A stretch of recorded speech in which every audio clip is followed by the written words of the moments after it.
All right, we're still talking pastries in my kitchen today. We are going to be looking at puff pastry for this demonstration. I'm going to show you a cool couple of fillings and ways that you can work with puff pastry. You find this in the freezer section of your grocery store. All right, Audrey is joining me. She has her hands washed, hair tied back, and apron on. All right, Audrey, so for today's puff pastry demonstration, what we're going to do is do two types of puff pastry. One we're going to fill with chocolate, which I know you love. And the other one, we're going to do something I've never tried before, but I'm going to do a easy candied bacon filling. So we're going to see how that works out. So you need a few things. Puff pastry comes in the freezer section, as I stated at the beginning of the video, but you do need to thaw it before you're going to work with it. And there's some directions on the back on how you can do that. You can do lots of cool things with puff pastry. You can use savory fillings, you can use sweet fillings, but it's basically pre-made pastry dough that is relatively easy to work with. So you can either thaw this in the refrigerator overnight, you could thaw it on your counter for a few hours. They have directions on doing it in the microwave. I am not a huge fan of the microwave method, but in a pinch you can do that. Uh-oh, and there goes our phone. And when you first take it out of the box, it doesn't smell too amazing.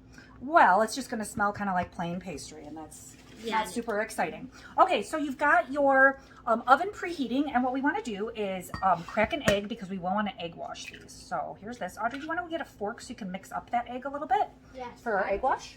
I would just like to know what an egg wash is. I don't know anything about baking, but... Well, I taught you this when we did our pie video last year.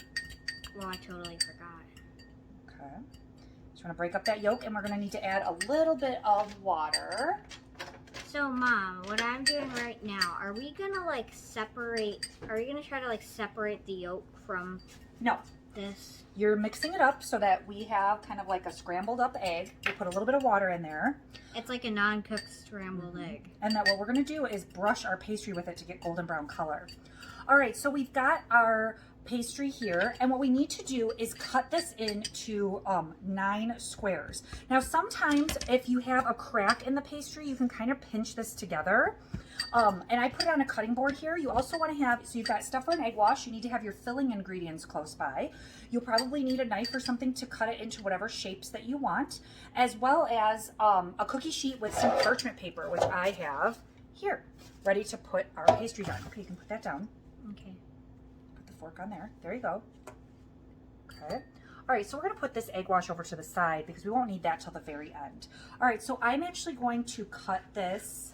What's nice is because it's folded in thirds, it's going to already be easy to see how to make 3 boxes or 3 lines on the folds, and then we just need to do 2 more to kind of cut this into 9 squares. So now we have these 9 squares of pastry, which is really easy. And then basically, we'll start out, Audrey, you can start out with making our chocolate ones. So to do this, I'm gonna use a Hershey chocolate bar. You could use some Nutella, you could use chocolate chips. You know, there's so many opportunities of just looking around in your pantry at what you have. So I'm gonna suggest, based on the size, maybe doing like 2 squares in the center. Okay. And do maybe 3 of those to get started. Each box of puff pastry comes with 2 sheets in it. So this is just 1/2 of the box. All right, so now that she's put some chocolate squares from the Hershey bar on there, now what we're gonna do is we're actually going to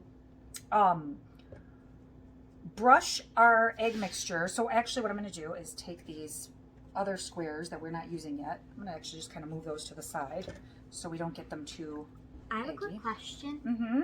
What kind of pastry are we making? So this is just gonna be almost like chocolate croissant is what it's gonna kind of taste like when it comes out. So you've had a chocolate croissant before, right? Yeah, I like strawberry and Nutella croissants. Those Yeah. where you just you spread Nutella on both sides and then you put strawberries in between that are sliced, and it's so amazing. So you have this egg wash mixture, and if you don't have a pastry brush, you could just do this with your fingers. And I'm going to do 2 edges in like an L shape on the pastry. Okay, and then what I'll do is I'll actually fold 1 corner over, and Audrey, you're kind of watching this demonstration first, and then I'll let you do one, okay? Okay. And so we're gonna fold that over so that the chocolate is trapped inside, and then I'm gonna pinch that together. Now when it gets cooked, does the chocolate's supposed to melt inside. Yes, the chocolate is absolutely going to melt inside. And so we've got these pinched together and that chocolate is trapped in there. And basically we put this little like pocket of chocolate onto our cookie sheet. Okay, so for the next one, and you could do this with just water if you don't use egg at home. If someone in your house is allergic to eggs or you don't eat eggs in your house, you could just use some water on the edges to seal this. I would recommend going this way with your brush, Audrey, kind of like that, so that you get a good stripe of it. So do the L shape that way. There you go. And then, oops, that's gonna fall.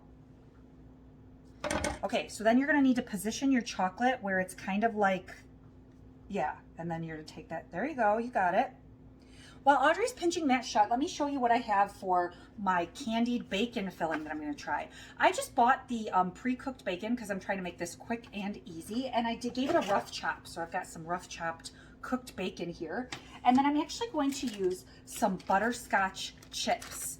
These are gonna kind of give it that very yummy kind of mapley flavor inside. And I'll use that to fill these other pastries to give it kind of like a candied bacon filling. Mama, right here it's not pinching. Okay, so when you have it where it's not pinching, you can just pick up your little pocket here. I was afraid that it was just gonna fall. Yeah, it's okay. You don't have to be afraid. I know it's weird when you're working with it at first. All right, and so then that looks pretty good seal. Okay, and then that one can go over. These aren't going to be perfect because we are not professional chefs, but okay.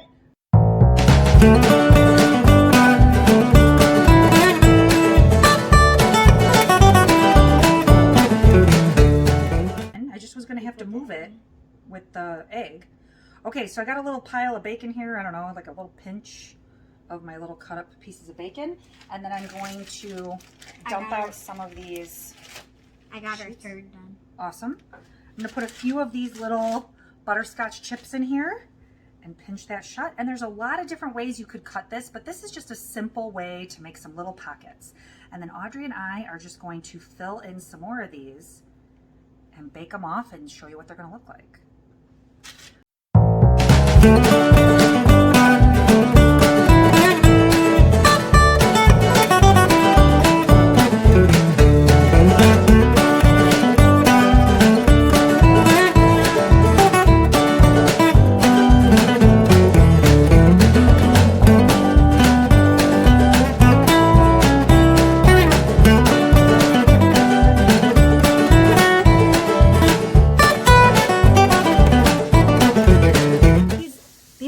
Into the oven for, I'm going to check them at 15 minutes, so it could be anywhere from 15 to 20 minutes. They should puff and get a little bit of brown coloring to them.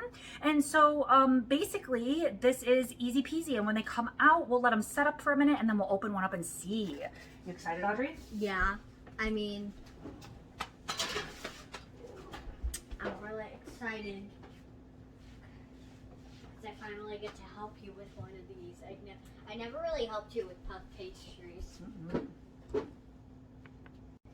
All right, our pastries are out of the oven and they look like this. So you can see that they puffed up.